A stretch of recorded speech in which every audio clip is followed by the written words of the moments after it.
श्री कालिका पुराण में सारा सार निरूपण।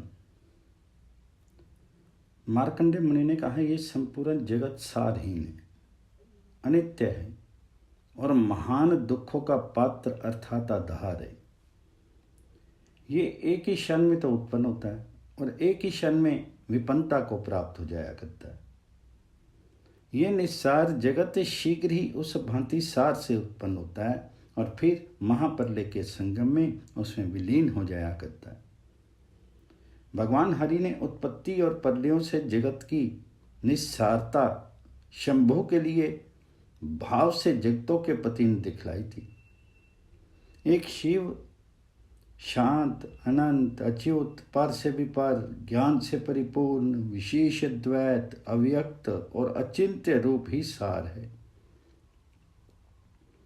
उससे अन्य सार नहीं है। जिससे ये उत्तम जगत अर्थात विश्व उत्पन्न होता है, जिससे महास्थिति को प्राप्त होता है और पीछे लीन हुआ करता है।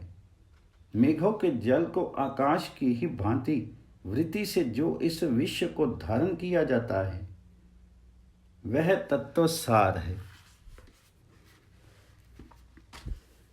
योगी के द्वारा योगी जिनकी प्राप्ति के लिए इच्छा करता हुआ सदा ही आत्मा रूप को पवित्र किया करता है और जिसको प्राप्त करके वह निवृत्त हो जाया करता है, इस लोक में निश्चय ही अन्य कुछ सार नहीं। नित्य सार धर्म है जो नित्य ही प्राप्ति के लिए होता है, जो निर्वर्तक नाम है। वहाँ पर असार प्रवर्तक हैं। धर्म का धीरे धीरे संचय करना चाहिए। जिस प्रकार से वाल्मीकि मिट्टी का संचय किया करता है, इस धर्म का संचय परलोक से सहायता के लिए और पूर्व में किए गए पापों को विमुक्ति के लिए होता है। संसार के समस्त कर्मों में एक धर्म ही परम श्रेय होता है और दूसरे तीनों अर्थात अर्थ, काम और मोक्ष धर्म से ही समत्पन्न हुआ करते हैं। तात्पर्य यह है कि धर्म ही सबसे अधिक अहम प्रमुख होता है। प्राणों का त्याग कर देना श्रेष्ठ है और सिर का काट देना ही अच्छा है, किंतु धर्म का परित्याग करना उचित नहीं है। ऐसा करना लोक और वेद में बुरा होता है। धर्म से ही लोक को धारण किया जाता है और धर्म में जगत को धारण किया जाता है।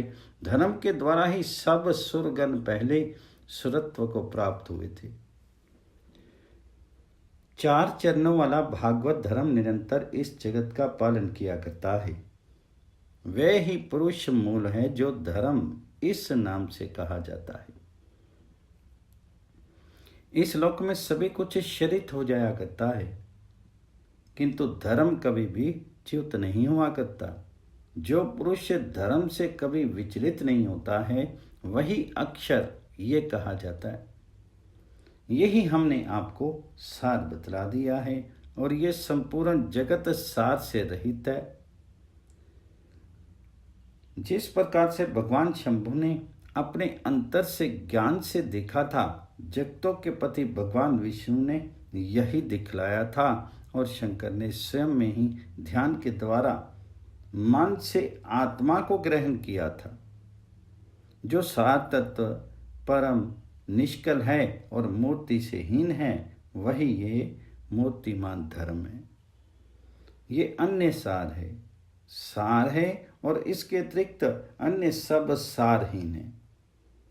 इसी प्रकार से इसका ज्ञान प्राप्त करके महाबुद्धिमान नित्य ही गमन किया करते हैं। ऋषियों ने कहा, जो भगवान शंभु के द्वारा पूर्व में 4 प्रकार के भूत ग्राम सृष्ट किए गए थे, अर्थात जो 4 तरह के भूत ग्रामों का पूर्व में सृजन किया गया था, वे किस प्रयोजन की सिद्धि के लिए समुत्पन्न हुए थे और किस तरह से उनको अनेक रूपता हुई थी। उनका आधा शरीर तो वराह का है और आधा दंता बल है। कुछ कुछ गणों के अवयव तो सिंह व्याघ्र के शीर से हुए थे। वे गण किस कारण से महान क्रूर थे और महान ओज वाले थे, किन भागों वाले थे, ये सब हम लोग श्रवण करने की इच्छा रखते हैं। हे दिश्रेष्ठ, हमारी ऐसी ही इच्छा है। मार्कंडेय महर्षि ने कहा, हे मुनियों, अब आप लोग श्रवण कीजिए कि जिस रीति से भगवान शंभु के गण हुए थे और जिसके लिए वे सम उत्पन्न हुए थे और जिस कारण से वे एक रूप वाले नहीं थे, यह विषय बहुत ही अधिक गोपनीय है और ये धर्म, अर्थ और काम के प्रदान करने वाला है। ये परम तेज है और निरंतर परम तप है। इस महान आख्यान का श्रवण करके पुरुष इस लोक में और परलोक में दुख नहीं प्राप्त किया करता। ये आख्यान यश देने वाला है, धर्म से युक्त है, आयु की वृद्धि करने वाला है और परम तुष्टि तथा पुष्टि का प्रदान करने वाला है।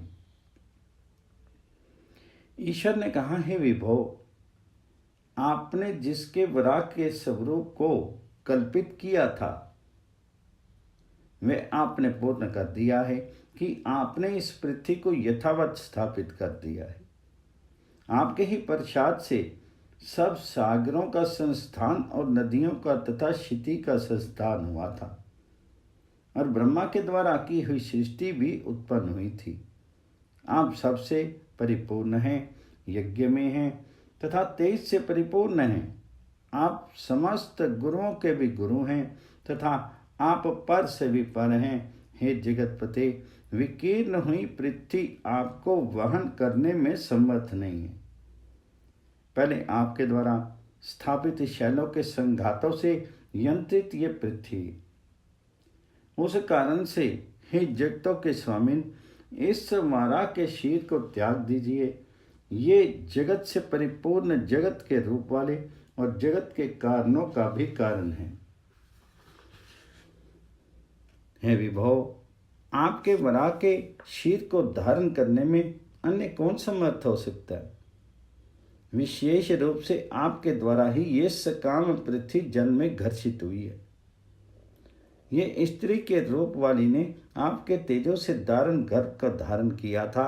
हे जगतपते, रस वाला इसमें समर्थ होती हुई जिसने गर्भ को धारण किया था, उससे जो समय होने वाला है वह भी दुर्यश का आदान करेगा। ये असुरों के भाव को प्राप्त करते ही देवों और गंधर्वों की हिंसा करने वाला होगा।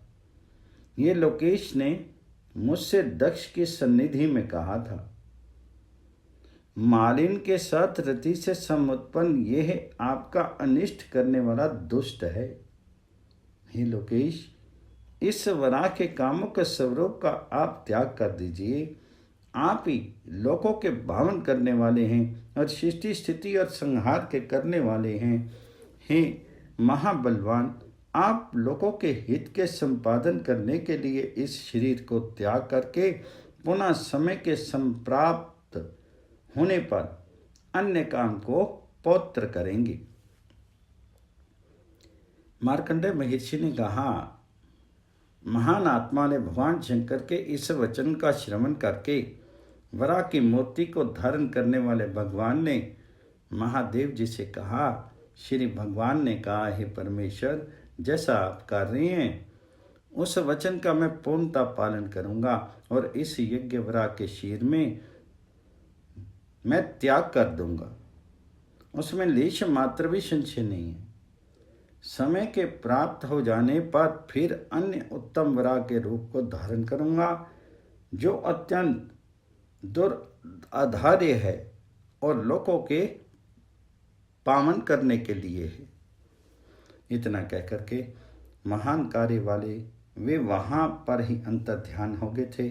जो इस जगत के गुरु हैं और इस जगत के सृजन करने वाले हैं, जो जगत के धाता हैं और जगत के स्वामी हैं, उन देव के अंतर ध्यान हो जाने पर देवों के देव महेश्वर प्रभु देवगणों के तथा अपने गणों के साथ ही अपने स्थान को गमन करके भगवान वराबी लोकालोक नामक पर्वत पर स्वयं चले गए और वहां पर वे अपनी पत्नी वाराही के साथ रमन करने लग गए, जो कि परम सुंदर स्वरूप वाली पृथ्वी थी। वह उस उत्तम पर्वत में बहुत लंबे समय तक रमन करते हुए वह लोकेश पोत्री और परमाधिक कामुक तोष को प्राप्त नहीं हुए, अर्थात रमन करने पर भी उनको संतोष नहीं हुआ। पौत्री के स्वरूप वाली पृथ्वी के साथ रमन किए जाने वाले से 3 पुत्र सम उत्पन्न हुए। हे द्विजोत्तमों, आप अब उनके नामों को भी श्रवण करिए। वे सुव्रत, कनक और घोर नामों वाले थे, जो कि सभी महान बल से समन्वित थे। वे शिशु ही स्वर्ण के मेरु पर्वत के पृष्ठ पर व प्रस्तर में, गहरों में और सरोवरों में परस्पर में संसक्त हुए रमन करते थे।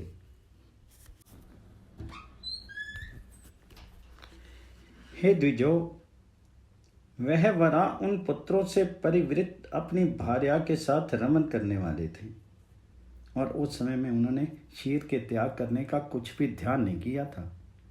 किसी समय में महान बलवान वह कर्दमों के अंतर में शिशुओं के साथ संश्लिष्ट होकर के भार्या के साथ कर्दम क्रीड़ा किया करते थे। कीच के लेप से संयुक्त मधु पिंगल वरा शोभित होते हुए थे। जिस प्रकार से संध्या का मेघ जल का शरण किया करता है, उसी भांति वह भी जल का शरण करने वाले थे। वह पुत्रों के सहित और पृथ्वी भार्या के साथ परम प्रीत और वह मध्य में निम्न हो गए थे। सुवृत ने और घोर तथा कनक ने स्वर्ण के व प्रपोत्र पातों से विदारित कर दिया था। मेरु पर्वत के पृष्ठ भाग पर सुरों के द्वारा जो भी स्वर्ण द्वारा रचित हुए थे, उनके पुत्रों ने यत्न पूर्वक उनको भग्न कर दिया था। मानस आदि तो देवों के सरोवर थे। उस समय में उनके पुत्रों ने अर्थात शिष्यों के पौत्र धात्रों से सब और आविल अर्थात यतिन कर दिए थे। वनिता के स्वरूप वाली पृथ्वी ने पौत्रिन से रमन किया था और स्थावर रूप से सदृढ़ सुख को प्राप्त किया था। सुव्रत आदि के द्वारा सभी और सागरों का अगाहन करके प्रपौध्यों के द्वारा विकीर्ण रत्न वाले सब ही आकुलकृत हो गए थे। उस समय में इधर उधर क्रीड़ा करने वाले पौत्री शिष्यों के द्वारा वहां पर जगतों को तथा नदियों को, सौर कल्प ध्रुवों को भग्न कर दिया था। जगत के भरण करने वाले वरा से ने स्वयं ही जगत की पीड़ा को जानते हुए भी सुतों के स्नेह से उनका निवारण नहीं किया था। सुव्रत, कनक और घोर जब दिव्य लोक में आगमन करते हैं, उस अवसर पर देवों का समुदाय परम भीत होकर के 10 दिशाओं में भाग जाया करते हैं। इस प्रकार से अपने पुत्रों के तथा भार्या के साथ जो यज्ञ पौत्री था, वह क्रीड़ा करता हुआ भी किसी भी समय में कोई तुष्टि के प्राप्त करने वाले नहीं हुए थे, अर्थात उनको संतोष नहीं हुआ था। नित्य नित्य ही उनकी काम वासना बढ़ती ही जाती है और ऐसा प्रदिष्ट हो गए थे कि वह अपने शीर का त्याग करने की इच्छा नहीं किया करते हैं। मार्कंडेय महर्षि ने कहा, इसके अनंतर सब देवगणों ने देव योनियों के साथ और रुद्र देव के सहित मिलकर भली भांति जगत के हित के लिए सलाह की थी। फिर मुनियों के साथ शक्र अर्थात इंद्र आदि उन सब ने निश्चय करके शरण्य विभु आज भगवान नारायण की शरणागति में गए। उन गोविंद वासुदेव जगत के स्वामी के शिविर में पहुंच करके सब देवों को प्रणाम किया और फिर भगवान गरुड़ ध्वज का स्तवन किया। देवों ने कहा, हे देवेश्वर, हे देव, हे जगत के कारण को करने वाले, हे काल के रूप वाले, हे प्रधान और पुरुष के स्वरूप वाले, हे भगवान, आपकी सेवा में हमारा सबका प्रणिपात समर्पित है। हे स्थूल और सूक्ष्म, हे जगत व्याप्त रहने वाले, हे प्रीश, ही पुरुषोत्तम, आप ही समस्त प्राणियों के कर्ता हैं, अर्थात सबका सृजन आप ही के द्वारा हुआ करता है और वही सबका पालन करने वाले रक्षक हैं तथा आप ही सबका विनाश करने वाले। आप अपनी माया के स्वरूप के द्वारा इस जगत को सम्मोहित किया करते हैं। जो भी कुछ हो गया है, जो इस समय में हो रहा है और जो भविष्य में होने वाला है, हे परमेश, वह सब स्थावर हो या जंगम हो, आप ही हैं। आप अर्थ के अर्थियों के अर्थ हैं तथा आप जो भी काम के इच्छुक हैं उनके काम हैं। आप धर्म के चाहने वालों के लिए धर्म हैं और जो निर्वाण पद के चाहने वाले हैं, आप ही मोक्ष हैं। आप कामुक हैं, आप ही अर्थ हैं और आप ही सदा गति धार्मिक है। आपके मुख से ब्राह्मण सब उत्पन्न हुए हैं और आपकी बाहुओं से क्षत्रियों ने जन्म ग्रहण किया था। आपके उर्वों से वैश्यों की उत्पत्ति हुई है और आपके चरणों से शूद्र निकले हैं, अर्थात आप ही के भिन्न भिन्न अंगों से चारों वर्णों का सम उत्पादन हुआ है। हे विभो, सूर्यदेव आपके नेत्रों से सम उत्पन्न हुए हैं तथा चंद्रमा आपके मन से जायमान हुआ है। आपके काम से वायु की उत्पत्ति हुई है तथा दूसरे 10 प्राण भी आप ही से हुए हैं। वायु के प्राण, अपान आदि 10 स्वरूप होते हैं। ऊपर की ओर जो स्वर्ग आदि भवन हैं, वे सब आपके मस्तक से ही उत्पन्न हुए हैं। आपकी नाभि से आकाश ने जन्म लिया है तथा आपके पाद तल से पृथ्वी समुद्भव हुई है। आपके कानों से सब दिशाएं उत्पन्न हुई हैं। आपके जठर से यह संपूर्ण जगत प्रादुर्भूत हुआ है। आप ही माया के स्वरूप से निश्चय ही जगत को सम्मोहित किया करते हैं। आप गुणों से रहित होते हुए भी गुण गण से समन्वित हैं। आप परम शुद्ध, एक और पर से भी पर हैं। आप उत्पत्ति और स्थिति से रहित हैं और आप अच्युत अर्थात क्षीण ना होने वाले गुणों से अधिक हैं। हे जगत के स्वामिन, आप ही आदित्यों के द्वारा, वसुओं के द्वारा, देवों के, सतियों के, पक्षों के, मरुदगणों के द्वारा, मुनियों के द्वारा और मुमुक्षुओं के द्वारा चिंतन किए जाया करते हैं। अर्थात सभी के चिंतन करने का विषय केवल आप ही होते हैं। विशेष विज्ञान वाले, विगत भोग से संयुक्त मुनिगण चित्त ज्ञान और आनंद से परिपूर्ण आपको ही समझते अर्थात जानते हैं। आप ही इस संसार रूपी वृक्ष के बीज हैं, जल हैं, स्थान हैं और फल हैं। आप पद्मा से पद्माकर विभाग होते हैं। आप वरदान, खड्ग, चक्र, कमल और धनुष के धारण करने वाले हैं। आप ही नित्य ताक्षर्य प्रतिभाव होते हैं।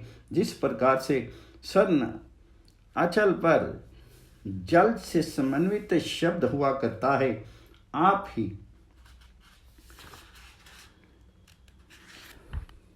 पीतांबर शंकर कमल से सम उत्पन्न है। ये सब आप ही हैं और अन्य कुछ भी नहीं। आपके गुण गण हमारे द्वारा चिंतन करने के योग्य नहीं है। विधाता हार और दिक्पालों के भी गुण चिंतन करने के योग्य नहीं है। भय से और भक्ति से आपकी शरणागति से प्राप्त हुए हैं। हे विष्णु, आप हमारी रक्षा कीजिए। मार्कंडेय मुनि ने कहा, इस प्रकार से देवों के देव, भूतों के भावन करने वालों के लिए भी भावन इस रीति से स्तुति किए गए थे, जो इंद्रदेव के सहित देवगणों के द्वारा स्तवन किए गए थे। मेघ के समान ध्वनि वाले प्रभु ने उन सब से कहा था। श्री भगवान ने कहा, जिस प्रयोजन की सिद्धि के लिए आप लोग यहाँ पर समागत हुए हैं, अथवा जो भी कुछ भय आपको हुआ है, अथवा वहाँ पर जो भी कुछ कार्य मुझे करना चाहिए, हे देवों, वह शीघ्र ही बतलाइए। देवों ने कहा, ये पौत्री अर्थात यज्ञ वराज से क्रीड़ा से ये वसुधा अर्थात पृथ्वी नित्य विकीर्ण हो रही है और सभी लोग विशेष रूप से शुद्ध हो रही हैं और वह उपसांत्वना प्राप्त नहीं कर रहे हैं। जिस प्रकार से सूखा हुआ तुम्बी का फल धातों से जर्जरता को प्राप्त हो जाता है, ठीक उसी भांति ये भूमि यज्ञ वरा के खुरों के प्रहारों से जर्जित हो गई। उनके जो 3 कालाग्नि के तेज के समान पुत्र हैं, जिनके नाम सुवृत, कनक और घोर हैं, उनके द्वारा भी ये संपूर्ण जगत आपतित हो रहा है। उनकी कर्दम लीलाम से हे जगतों के पति, मानस आदि सब सरोवर भगन हो गए हैं और अभी भी प्राकृतिक स्वरूप को प्राप्त नहीं होते हैं। महान बल वाले उनके द्वारा मंदार और देवों के तरु भग्न कर दिए गए हैं। हे देव, वे आज तक भी प्ररोग को प्राप्त नहीं हो रहे हैं। जिस समय से वे सुवृत्त प्रभृति तीनों त्रिकूट पर्वत पर समारोहण किया करते हैं, हे महाबाहो, वहां से वे पुलित करके क्षीर सागर में गिर जाया करते हैं। उस समय में शोभ को प्राप्त हुए सागर के जल के समुदायों से ये संपूर्ण भूमि प्लावित हो जाया करती है। उस समय में सभी मनुष्य उपप्लवन को प्राप्त हो जाते हैं, अर्थात जल से निमग्न हो जाया करते हैं और 10 दिशाओं में जहाँ कहीं भी जीवन की रक्षा करते हुए परिभ्रमण करने लगते हैं। जिस समय में यज्ञवरा के पुत्र त्रिविष्टप अर्थात स्वर्ग को गमन नहीं किया करते हैं, हे जगतपते, सभी पर्वत उस वरा के पुत्रों ने शिखर पर क्रीड़ा करते हुए बहुत अधिक भाग नीचे की ओर गया हुआ कर दिया। इस प्रकार से विशेष क्रीड़ा करते हुए उनकी क्रीड़ाओं से संपूर्ण जगत, हे वैकुंठनाथ, नाश के भाव को प्राप्त हो जाता है। हे जगत के प्रभु, उससे आप रक्षा कीजिए। मार्कंडेय महर्षि ने कहा, भगवान जनार्दन ने इस प्रकार से कहते हुए उनके वाक्य का श्रवण करके भगवान ने देव शंकर से और विशेष रूप से ब्रह्मा जी से कहा, जिसके लिए सभी देवगण और ये समस्त प्रजा महान दुख को पा रहे हैं और ये संपूर्ण जगत क्षीण हो रहा है। हे शंकर, मैं इस वरा के शरीर का त्याग करने की इच्छा कर रहा हूँ। निर्वेश में शक्त उसका त्याग करना स्वेच्छा से नहीं हो सकता है। हे शंकर, अब आप यत्न से उसका त्याग कराइए। हे ब्राह्मण, आप भी अपने नेत्रों से पुनः समर के विनाशक शिव को आप्यापित कीजिए और सब देवगण भी शंकर को आप्यादित करें कि वे इस पोत्री का हनन करने को उद्यत हो जाएं। रसवला के संसर्ग से तथा विप्रगण के मारने से ये शीर पापों के करने वाला हो गया है। इस समय में उसका त्याग करना युक्त होता है। ये पाप प्रायश्चितों के द्वारा ही दूर होता है। अतः मैं प्रायश्चित करूंगा, उसके लिए मेरा शीर यत्न से साम्यता को प्राप्त होगी। मुझे सदा ही प्रजा का पालन करना ही चाहिए। वह प्रजा नित्य ही दुखित हुआ करती है और वह मेरे ही द्वारा दुखित हो रही है। अतः प्रजा की भलाई के लिए मैं शीर का त्याग कर दूंगा। मार्कंडेय महर्षि ने कहा, इस रीति से वे दोनों ब्रह्मा और शंकर उस समय में वसुदेव प्रभु के द्वारा कहे गए। तब उन्होंने वसुदेव प्रभु से कहा था कि जैसा कि आपने कहा है वही मुझे सब करना ही चाहिए। भगवान वासुदेव ने भी उन सब देवगणों को विदा करके वराह के तेज का आहरण करने के लिए वे फिर ध्यान में प्रायण हो गए थे। जब धीरे धीरे माधव प्रभु उस तेज का अपहरण करते हैं तो उस समय में वह वराह का देह सत्व से हीन हो गया था। जब सभी देवों ने उस देह को तेज से हीन समझ लिया था, उसी समय में देव अद्भुत यज्ञ वराह के समीप में प्राप्त हुए थे। ब्रह्मा आदि समस्त देव उमा के स्वामी महादेव के समीप में गए थे कि उस समय में उस तेज को कामदेव के शासन करने के लिए अधीन करें। फिर इसके अनंतर सभी देवों के समुदाय ने अपना अपना तेज भगवान वृषभ ध्वज में समायोजित कर दिया था। उससे वे भगवान शंभु बहुत ही अधिक बलवान हो गए थे। इसके अनंतर शरभ के वाले रूप उसी क्षण में गिरीश हो गए। वे ऊपर और नीचे के भाग से 8 पादों से युक्त अत्यंत भैरव हो गए। वे वराह का शीर 2 लाख योजन ऊंचाई वाला था। और 1.5 लाख योजन के विस्तार से युक्त था। ऊपर की ओर वह वराह का शीर 1 लाख योजन के विस्तार वाला था। आधा लाख योजन पार्श्व में विस्तृत था। उस समय में ऐसा वह वराह शरीर वर्तमान हो गया था। इसके अनंतर उस यज्ञ पौत्री ने सिर पर चंद्र का स्पर्श करने वाले शरभ के रूप वाले उमापति महादेव का दर्शन किया था। उसका स्वरूप लंबी नाक और नखों वाला था तथा काले अंगार के समान प्रभा से युक्त था। उसका मुख धीर था, महान शीर्ष से समन्वित था और उसमें 8 दाढ़ें थी। जटाएं धारण करने वाली पूंछ थी तथा लंबे कानों वाला परम अधिक भयानक स्वरूप था। उसके 4 पाद पृष्ठ भाग में थे तथा 4 अधर में थे। वह महान घोर शब्द कर रहे थे तथा बारंबार उछाल खा रहे थे। इसके अनंतर आगमन करते हुए उनको देख करके तो तुरंत ही क्रोध से दौड़ लगा रहे थे। सुव्रत, कनक और घोर वहां पर क्रोध से मूर्छित होते हुए प्राप्त हो गई थी। फिर वे तीनों भाई महान शीरधारी शरभ के समीप में आ गए और उन्होंने एक ही साथ पौत्र घातों से उत्क्षेप किया, जो कि महान बल से समन्वित थे। वे सब जितने परमान वाला शरभ था उतने ही परमान वाले उस समय में हो गए। वे तीनों पौत्री माया के द्वारा शरभ के उत्क्षेप के अवसर पर बन गए थे। वह शरभ पृथ्वी के भाग में गहन जल के सागर में पतित हो गया था। मकरों के निवास स्थान सागर में सुवृत, कनक और घोर के गिर जाने पर वरा भी अपने पुत्रों के स्नेह से वशीभूत होकर के और क्रोध से हे द्विजसतमो उछाल खा करके सहसा उस जल के समुदाय वाले सागर में घिर गया था। उस समय में वे सब वरा और शरभ उछाल खाते हुए दिव्य लोक में सब देवों को और समस्त नक्षत्रों को भगन कर दिया था। उनमें कुछ देवगण तो निहित हो गए थे और कुछ भूमि में नीति हो गए थे और उनमें कुछ देव ज्ञान से समन्वित थे, जो महर लोक का सम उपाश्रय ग्रहण करके वहां पर संस्थित हो गए थे।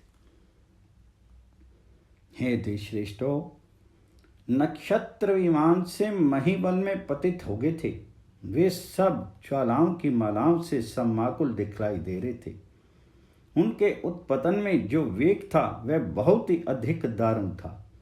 उनसे अत्यधिक वेग वाला वायु उत्पन्न हो गया था, जो बहुत ही अधिक दारुण था। उस वायु से प्रेरित हुए पर्वत पृथ्वी तल में गिर गए थे और कुछ पर्वत पुनः ही पर्वतों में पतित हो गए थे। नए वृक्षों का और जंतुओं का विभर्जित करके बारंबार निपातित हो गए थे। कुछ तो पर्वतों के आघातों से महितल में नित्यमान हो रहे थे। उन पर्वतों ने गमन करते हुए ने बहुत सी प्रजाओं का भगन कर दिया था। वायु के वेग से भूतल में पर्वत दिखलाई दिए थे। उनसे सदृश्यमान होते हुए अर्थात रगड़ खाते हुए अन्य पर्वत गमन करते हुए से प्रतीत हो रहे थे। अंभिनिधि में पतित हुए वाराहों से और शरभ से दिखाई दे रहे थे। महान ऊंचे पर्वतों से जल की राशियां उत्क्षिप्त हो गई थी। एक ही क्षण में सब सागर बिना जल वाले हो गए थे, क्योंकि वे सब जल की राशियां सम उत्क्षिप्त होकर के पृथ्वी जल में समागत हो गई थी। वो प्लावित हुई समस्त प्रजा एक ही क्षण में क्षय को प्राप्त हो गई थी। प्लावमान होती हुई अर्थात डुबकियां खाती हुई प्रजा सभी ओर से क्रियमान हो गई थी। उस समय में बहुत ही अधिक करुण दृश्य हो गया था।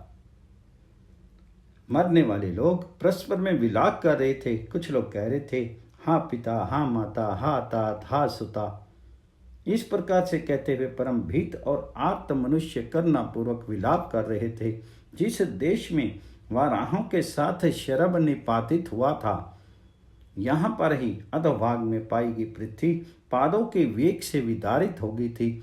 दूसरा पृथ्वी का प्रांत पर्वतों के साथ उत्थित हुआ था। जन लोकों में उनके प्रभंजनों सृजन किया था। उस समय में शरभ ने जन लोकों में संयुक्त पृथ्वी को पौत्रियों कचलाभी संबद्धा को निश्रेणी की ही भांति देखा था। वह विस्मय से आविष्ट हुआ, भीतर भ्रांत एवं पीड़ित था। इसके अनंतर पौत्रीगण वे सब पौत्राघात से युद्ध करने लगे थे तथा उन्होंने खुरों के प्रहारों के द्वारा दाढ़ों से और महान दारुण गात्र से क्षेत्रों से ही युद्ध किया था।